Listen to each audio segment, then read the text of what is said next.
Halo semuanya, perkenalkan nama saya Owen dari jurusan Teknik Elektro 2017 dan bersama teman-teman saya ada Hans, Louis, Randy, Rio, dan Timotius. Kali ini kami akan mempresentasikan makalah kami yang berjudul Penggunaan non-MCU sebagai alat peringatan banjir di alam sutra berbasis IoT atau disebut Internet of Things.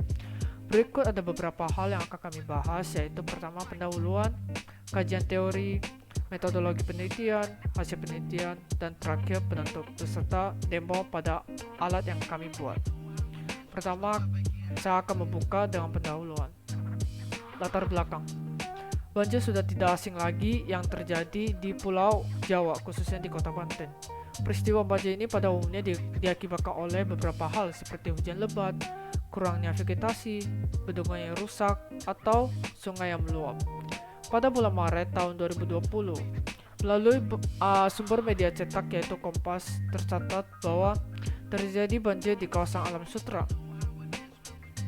Di beberapa lokasi tersebut, banjir yang terjadi membuat air itu mencapai ketinggian dada orang dewasa, sehingga banjir ini telah memberikan banyak sekali dampak. Jika masyarakat sebelumnya mendapatkan informasi akan terjadinya banjir itu, maka kemungkinan untuk dampak negatif dari banjir ini tidak sebesar yang terjadi. Kami sebagai mahasiswa Teknik Elektro Universitas Pelita Harapan, kami ingin menanggulangi semua masalah pemerintahan tersebut dengan perkembangan teknologi yang semakin pesat dan ilmu yang kita telah pelajari. Kami ingin menciptakan sebuah alat yang dapat mendeteksi banjir dengan memantau ketinggian air, sekaligus memberitahukan informasi perkembangannya kepada masyarakat melalui internet. Dan sehingga kami bisa menurunkan masalah kami, yaitu yang pertama, bagaimana cara mendeteksi ketinggian air sebelum mencapai daratan. Media apakah yang bisa kita gunakan untuk memberikan informasi ke banyak warga pada sekali waktu? Kapan sebaiknya notifikasi tentang naiknya air dikirimkan kepada warga? Dan tujuan penelitian yang kami bawa yaitu mengetahui waktu cepat atau lambatnya air menguap sehingga terjadi banjir, memberikan pemberitahuan kepada penduduk Alam Sutra untuk menyelamatkan barang berharga, dan mengevakuasi diri sebelum banjir itu terjadi, membantu pimpinan daerah untuk mengevakuasi penduduk Alam Sutra, dan yang terakhir mengurangi korban jiwa akibat banjir. Dan untuk terakhir, manfaat pada penelitian ini yaitu memberikan rasa aman kepada warga Alam Sutra melalui notifikasi yang diberikan ke ponsel mereka, memberi waktu untuk warga memikirkan dan mempersiapkan tindakan-tindakan untuk mencegah air yang masuk ke dalam rumah, meningkatkan efisiensi pemerintah Kota Tangerang Selatan untuk mempersiapkan hal-hal yang berkaitan dengan penanggulangan banjir. Dan yang untuk terakhir, kita ingin meningkatkan kesadaran dan rasa peduli masyarakat serta pemerintah dalam menjaga kebersihan dan kerapian lingkungan, khususnya di daerah Alam Sutra, sehingga tidak terjadi banjir di masa yang akan datang. Oke, selanjutnya akan masuk kajian teori yang akan dibawa oleh teman saya Hans. Halo semua, nama saya Hans Renaldi. Pada kali ini saya akan menjelaskan beberapa bagian dari bab 2 mengenai kajian teori. Jadi pertama saya mulai dengan definisi IoT. IoT merupakan suatu teknologi di mana sistem fisik seperti barang-barang elektronik dapat saling terhubung melalui internet sehingga mereka bisa bertukar data, bisa dipantau dan juga dapat dikendalikan. Jadi menggunakan internet, mereka bisa saling terhubung secara terintegrasi. Kemudian, secara umum IoT itu mengacu pada penggunaan perangkat dan sistem yang terhubung secara cerdas untuk mengungkapkan data yang dikumpulkan oleh sensor dan aktuator dalam mesin dan objek fisik lainnya. Lalu kalau kita breakdown, konsep dasar IoT itu dibagi menjadi 3. Yang pertama ada Things, jaringan internet, dan platform cloud. Pada alat pendeteksi banjir yang dibuat, Things-nya adalah modul wireless microcontroller non-MCU dan sensor ultrasonik. Jaringan internet adalah koneksi internet pada modul microcontroller, dan platform clouds-nya adalah aplikasi Telegram yang bisa dibilang mirip seperti WhatsApp, aplikasi perpesanan yang bisa digunakan untuk menerima informasi mengenai ketinggian air yang dibaca oleh sensor dan juga diolah oleh NodeMCU. Nah, saya akan menjelaskan sedikit mengenai microcontroller NodeMCU. Jadi Node MCU itu merupakan salah satu jenis microcontroller yang dapat diprogram tentunya untuk melakukan perintah dari penggunanya. Nah, di programnya itu menggunakan bahasa pemrograman C di dalam Arduino IDE dan dapat terkoneksi dengan Wi-Fi dan frekuensi 2,4 GHz. Inilah yang menyebabkan Node MCU ini bisa menggunakan internet. Tapi kelemahannya adalah tenaga kerja yang dibutuhkan adalah sebesar 3,3 volt. Sedangkan kebanyakan sensor butuh 5 volt. Jadi kadang tidak mencukupi. Lalu berikutnya mengenai aplikasi Telegram. Telegram ini merupakan sebuah aplikasi perpesanan berbasis cloud, di mana aplikasi ini tuh bisa digunakan di smartphone dan komputer kita, sehingga penggunanya bisa mengirim pesan ataupun menerima pesan. Nah, keunggulannya adalah aplikasi ini itu ada fitur enkripsi sehingga data-data dan percakapan yang dikirim itu terjamin aman. Juga Telegram ini memiliki fitur bot dengan menggunakan Telegram API atau Application Program Interface. Jadi begitu Node MCU dan sensor membaca level ketinggian air, dia mengirimkan pesan ketinggian tersebut melalui aplikasi ini kepada pengguna. Nah, mengenai cara kerja bot akan dijelaskan oleh rekan saya, Randy.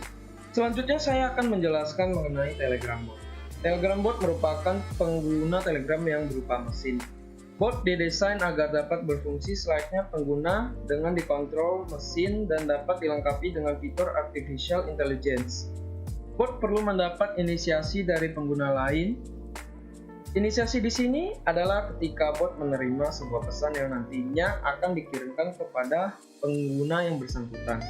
Pesan yang dikirimkan bot dapat berupa hasil pembacaan sensor atau pesan biasa. Sedangkan pesan yang dikirim ke bot berupa perintah. Bot Telegram ini dapat diimplementasikan dengan microcontroller lewat pemrograman agar dapat memberikan pesan kepada pengguna Telegram atau grup Telegram melalui internet. Selanjutnya, sensor ultrasonik digunakan sebagai pengukuran jarak yang memiliki frekuensi rambat pada frekuensi 20 kHz hingga 20 MHz. Sensor ultrasonik HCSR04 ini memiliki spesifikasi merambat melalui medium udara, dapat mengukur jarak 2 cm hingga 400 cm, dan memiliki tingkat keakuratan hingga 3 mm. Sensor ini mencakupi transmitter dan receiver sekaligus, di mana tabung dengan label T digunakan sebagai pemancar dan tabung dengan label R digunakan sebagai penerima. Cara kerja dari sensor ultrasonik adalah mula-mula tabung T pada sensor akan memancarkan gelombang suara. Apabila ada objek di depan sensor ini, maka gelombang tersebut akan dipantulkan kembali ke tabung R. Hasil pengukuran sensor HCSR04 akan dikirim ke microcontroller Node MCU untuk diproses. Hasil pengukuran yang didapat masih belum dalam bentuk satuan panjang. Maka dengan rumus sebagai berikut, penulis dapat mengubah hasil pengukuran menjadi satuan panjang yang diinginkan. Dengan rumus pada slide sebelumnya, yaitu jarak sama dengan kecepatan kali waktu.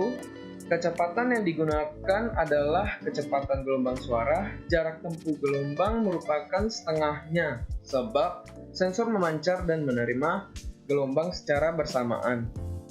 Sensor ultrasonik sebagai pendeteksi ketinggian banjir, memancarkan dan menangkap gelombang ultrasonik secara terus-menerus agar tidak terjadi kesalahan pada pembacaan ketinggian banjir apabila tiba-tiba naik atau turun secara drastis. Sekarang kita akan membahas metodologi penelitian. Pertama, saya akan menjelaskan tahapan penelitiannya. Berikut adalah flowchart tahap-tahap penelitiannya. Kami memulai penelitian dengan membuat dan membangun alat peringatan banjir tanpa IoT. Lalu kami akan menghubungkan alat tersebut dengan IoT dan menjalankannya. Data yang didapatkan oleh alat lalu akan dikirimkan melalui Telegram. Setelah itu, kami akan memeriksa apakah alat tersebut sudah berjalan dengan baik atau belum. Jika sudah, kami akan membuat laporan penulisan. Apabila belum, kami akan melakukan troubleshooting dan memperbaiki kesalahan. Penelitian ini dilaksanakan selama seminggu, mulai dari hari Senin tanggal 23 Maret 2020 sampai dengan Senin tanggal 30 Maret 2020 di Bandung yang merupakan daerah tempat tinggal salah satu penulis. Teknik pengambilan data pada penelitian ini adalah secara kuantitatif dengan metode pengambilan data observatif melalui simulasi yang dilakukan. Dalam simulasi, kami menggunakan wadah yang berisi air pada ketinggian tertentu. Ketinggian awal air akan dijadikan sebagai data referensi. Ketika data referensi sudah diukur, air akan ditambahkan sehingga tinggi permukaan air akan berubah. Kami mengumpulkan data dengan menguji kenaikan permukaan air dari tinggi referensi. Pengukuran tinggi permukaan air dilakukan setiap 2 detik. Perubahan ketinggian akan diukur oleh sebuah sensor ultrasonik. Hasil pengukuran nantinya akan diproses oleh microcontroller Node MCU yang sudah diprogram oleh penulis agar hasil pengukuran berupa panjang dengan satuan meter.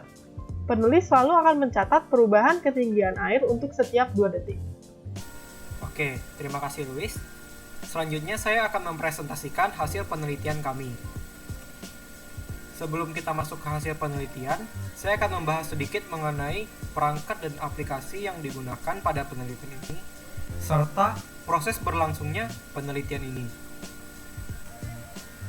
Pertama, kami menggunakan sensor ultrasonik, karena gelombang dari sensor ultrasonik dapat dipantulkan dengan baik oleh permukaan air. Kemudian, kami menggunakan aplikasi Telegram, karena Telegram adalah media yang baik untuk memberikan notifikasi kepada masyarakat. Selain itu, fitur grup Telegram memiliki kapasitas anggota hingga 200.000 orang. Notifikasi pada alat ini akan terbagi menjadi 3 keadaan, yakni mendekati, sejajar, dan melewati daratan.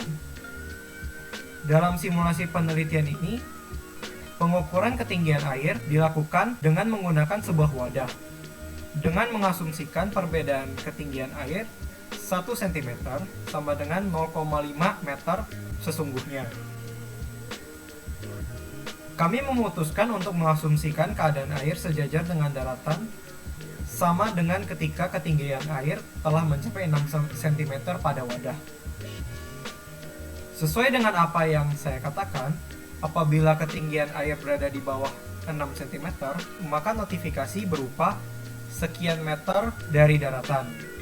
Namun, notifikasi akan berubah apabila ketinggian air telah mencapai 4 cm hingga 1 cm di bawah daratan. Kemudian, peringatan selanjutnya akan berubah apabila air telah sejajar dengan daratan. Ketika air sudah melewati batas daratan, maka notifikasi akan berubah menjadi cepat bergerak karena ketinggian air telah mencapai sekian meter di atas daratan. Kemudian saya akan melanjutkan dengan membahas sedikit lebih lagi tentang cara kerja dari alat peringatan banjir ini. Berikut adalah diagramnya. Data ketinggian air akan dibaca oleh sensor ultrasonik. Kemudian, data tersebut akan diolah oleh program pada microcontroller Node MCU menjadi 3 kategori, yakni keadaan setinggi daratan, dan sudah melewati daratan. Setelah data ketinggian air telah diolah, microcontroller Node MCU yang kami gunakan akan memberi perintah untuk mengirimkan notifikasi ke Telegram melalui internet. Proses ini akan dilakukan secara berulang-ulang setiap selang waktu 1 menit. Jadi setiap 1 menit, notifikasi ketinggian air akan dikabarkan melalui Telegram. Selanjutnya, saya akan mendeskripsikan data yang telah kami dapatkan. Data ini kami dapatkan melalui simulasi, dan pada simulasi ini, data dikirimkan dengan jeda waktu 2 detik saja. Oleh sebab itu, perbedaan waktu dalam memberikan notifikasi juga hanya 2 detik saja. Dapat dilihat pada gambar di sini. Selanjutnya, presentasi ini akan dilanjutkan oleh teman saya, Timi. Sekarang kita akan masuk ke bab 5, yaitu penutup. Jadi, kesimpulannya adalah alat peringatan banjir ini cukup baik untuk memperingatkan warga Gria Sutra dan Sutra Onyx akan datangnya banjir. Sistem ini akan memberitahukan informasi secara online melalui aplikasi Telegram yang bisa di-download secara gratis di telepon genggam, sehingga masyarakat dapat lebih waspada dan mempersiapkan diri apabila sewaktu-waktu ketinggian air terus meningkat. sekarang kita akan lanjut ke demo projectnya. Oke, jadi di sini kita sudah punya alat peringatan banjir. Di sini ada sensornya, di sini power bank sebagai baterai, dan di belakang sini ada Node MCU sebagai microcontroller atau otaknya. Nah, wadah ini merepresentasikan sungainya dan air yang akan naik. Itu nanti akan diisi oleh air dari botol ini. Di sini kita lihat daratan, dan dari demo ini saya akan menunjukkan 3 notifikasi yang berbeda pada 3 tahapan yang berbeda. Oke, pertama-tama kita atur dari jarak parameternya dulu. Kita minta tampilkan keyboard.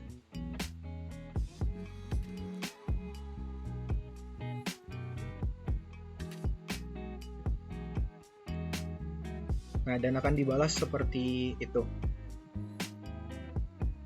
Nah, terus kita selanjutnya kita ubah dulu tinggi sensornya. Dan dari jarak daratan ke sensor sudah saya ukur sejauh 11 cm. Sehingga kita masukkan 11.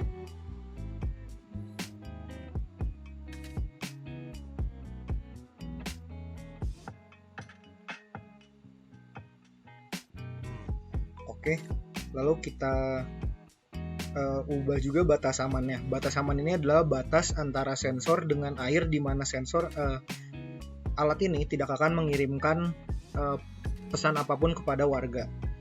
Itu saya anggap di bawah sini, yaitu saya masukkan 15.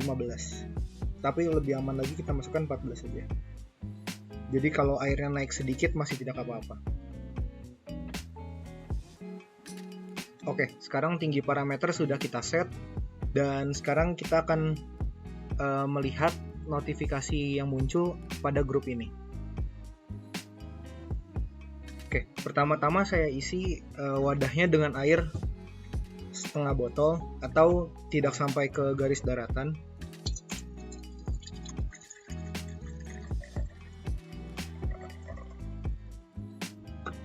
Nah, maka sensor akan membaca ketinggian air naik dan dia akan mengirimkan notifikasi siaga 1.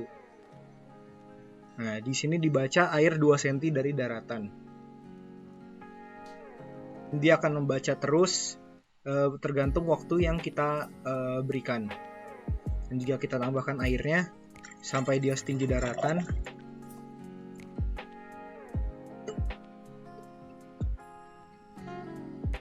nah, dia memberitahukan untuk siaga 2 bahwa air sudah setara dengan daratan. Dan jaraknya juga terlihat berubah kan di sana. Nah, kalau misalnya air ini saat air sudah lewat sudah sama dengan daratan, sehingga warga harus cepat evakuasi. Dan ini kalau saya tambahkan airnya lagi,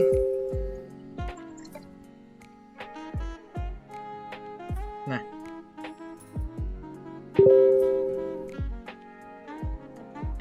sebentar lagi dia akan membaca kalau jaraknya ini sudah jarak jauh tidak aman lagi. Nah, maka dia akan suruh cepat bergerak. Ketinggian air sudah 3 meter di atas daratan. Kalau saya tambahkan lagi, maka jaraknya juga akan naik yang diberitahukan.